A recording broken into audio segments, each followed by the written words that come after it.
wabunge, viongozi hapa Ukambani tumeshikana, Mtuse, Mheshimiwa Jessica, na women rep.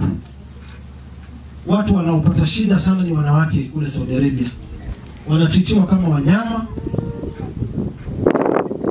Na Mheshimiwa Mtuse, tafadhali wewe, sauti yako, Mheshimiwa Jessica, sauti zenu zinasikika.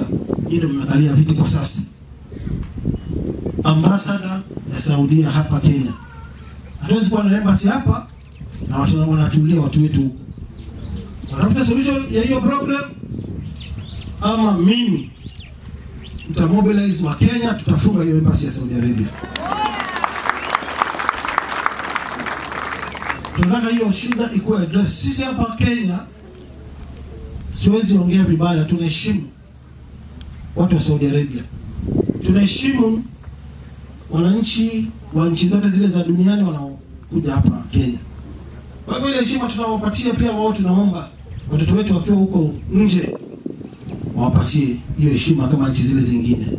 Kwa hivyo mambo naomba wabunge muangalilie, muiongelee ndani ya bunge, utafutie watoto wetu justice. Kwa sababu wa Kenya wale wanakufa Saudi Arabia kufikia sasa wanazidi 1000.